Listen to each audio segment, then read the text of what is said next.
Okay, let's unpack this. If you ask, well, pretty much anyone in Japan about Utsunomiya, you're likely going to get one answer back. Gyoza. Right, gyoza. It's definitely the gyoza capital. And look, that reputation, it's a huge success, no doubt about it.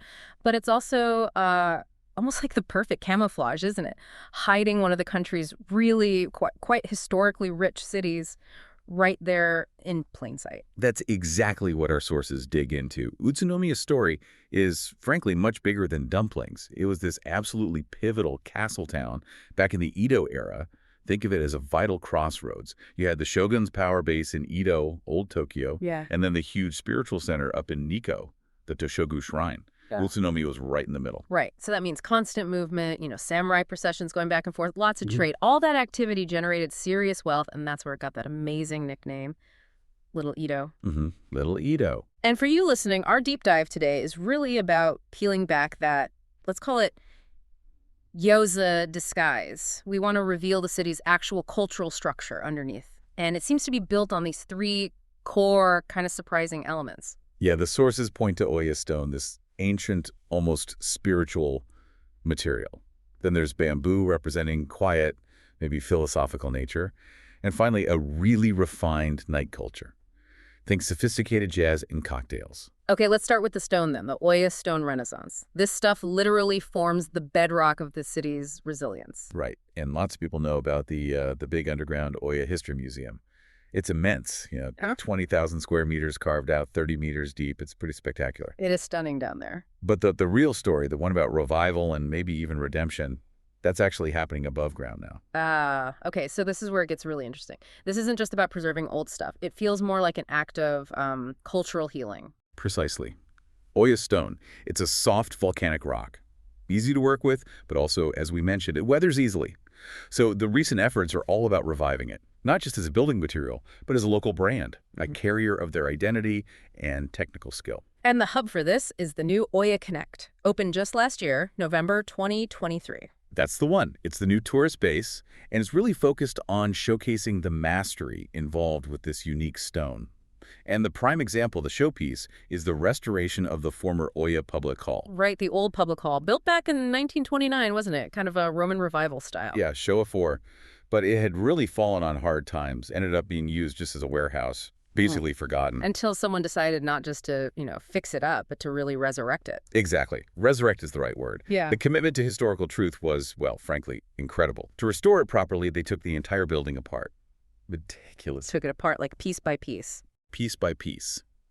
The craftspeople marked every single Oya stone block. Their goal was to put over 90% of the original stones back in their exact original positions, not replace them with new stone. Wow. 90%, that's dedication. It really is. And that's why it earned the designation as a National Registered Tangible Cultural Property. It's recognition of that process. But, financially speaking, that must have been way harder, way more expensive than just building a look-alike, right? Why go to all that trouble? Because it's a statement. It turns the building itself into a kind of manifesto for local craftsmanship. It consciously takes maybe the trauma of a declining industrial area and flips it into a source of intense cultural pride. And they focused on the details, too, like the roof structure, the king post truss. They rebuilt it to the exact original specifications. So it wasn't just about looks. It was about preserving and honoring the actual knowledge, the skills of the original stonemasons. That's it. It proves the stone carries more than just weight. It carries a legacy. It's a powerful story of resilience. And what's really fascinating is how this specific local stone seems to go beyond just local history. It becomes a material for, global spirituality almost. That's a perfect way to put it. You see this amazing synthesis, this blend, in 2 totally different spiritual buildings, both using Oya stone. First, there's the Matsugamine Catholic Church. Ah, yes, the Western example. Completed 1932, designed by Swiss architect Max Hinner. And the sources emphasize it's the biggest existing Roman revival building made entirely of Oya stone. And that stone gives it such a different feel, doesn't it? Because it's porous and, warmer looking than the kind of cold, hard stone you often see in European churches. Absolutely. And then you contrast that church with something just a short drive away, the Oyaji Temple. Ancient, deeply Eastern. The oldest rock temple in all of Japan, apparently. and it houses those incredible national treasure rock-carved Buddhas. People say they were carved by Kobo Daishi himself. So the very same stone forms a major Catholic church and a foundational Buddhist site. That's just an incredible visual metaphor, isn't it? It really is.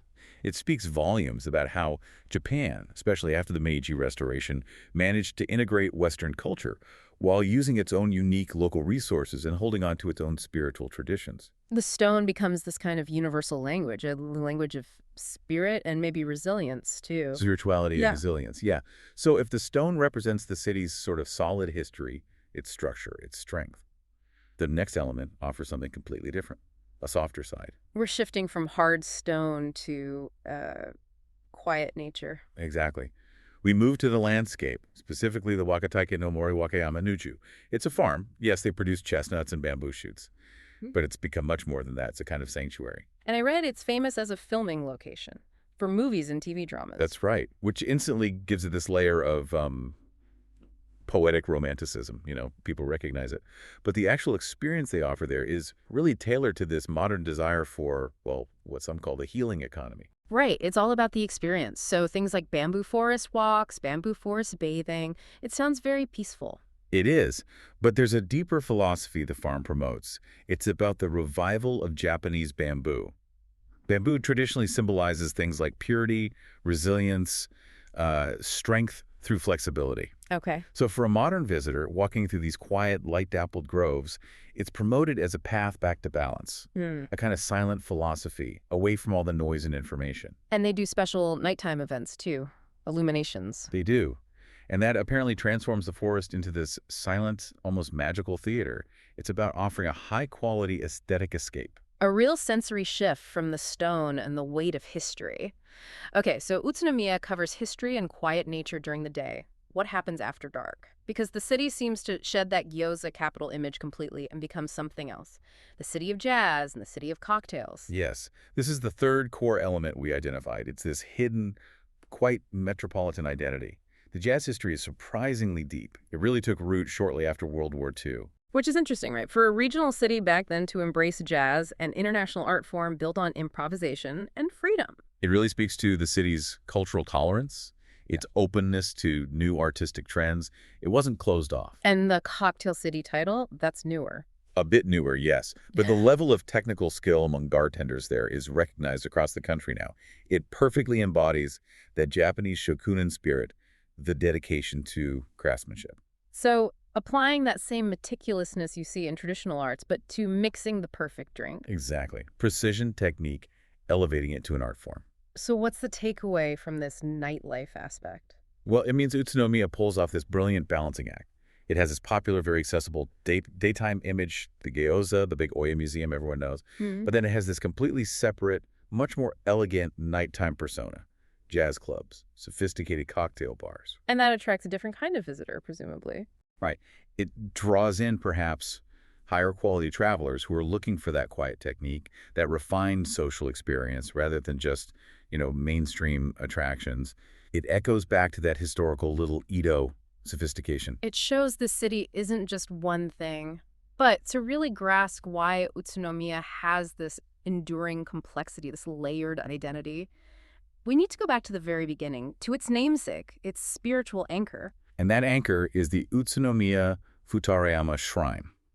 The actual name of the city, Utsunomiya, comes directly from the shrine's honorific title. The spiritual came first. And this connection isn't just folklore, is it? The sources say that back in the Kamakura period, a really powerful family, the Fujiwara no San clan, they actually adopted the shrine's title, Utsunomiya, as their own family name. Right. And that act basically cemented this unbreakable link between spiritual authority and political power in the region. Yeah. That foundation gave the city the stability it needed to later flourish as a major castle town. The history is embedded everywhere.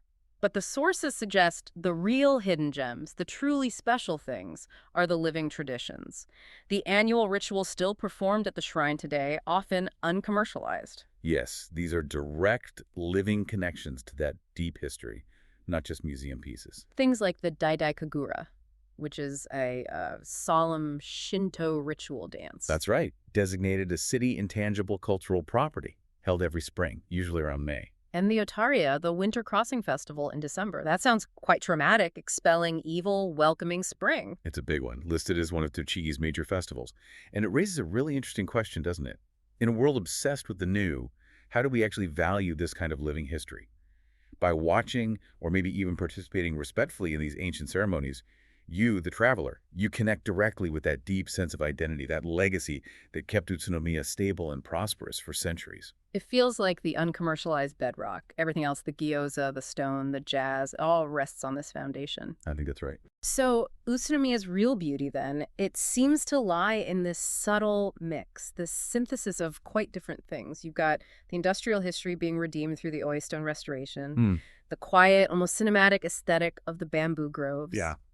And then the mature, refined art of a perfectly made cocktail enjoyed late at night. It shows how the city has really managed to shift its own story.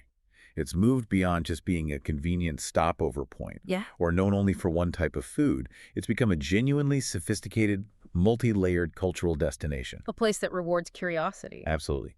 And that suggested three-day theme, tour stone, bamboo, night war. It's clever because it deliberately connects these elements that might seem unrelated at first glance. It guides you towards understanding that a cohesive identity built on tradition and refinement. Definitely. So maybe the final thought we can leave you with is this. Utsunomiya was so easily boxed in by that simple label, Gyoza City. Yet, by taking the time to dig just a little deeper into its centuries of history, its amazing craftsmanship, its quiet living traditions, we uncover this incredibly rich, complex place hiding underneath. Makes you wonder, doesn't it? It really does. How many other cities out there, cities we think we know because of one easy label, are actually hiding equally fascinating, powerful identities, just waiting for us to shift our focus, from the obvious to the subtle and the profound?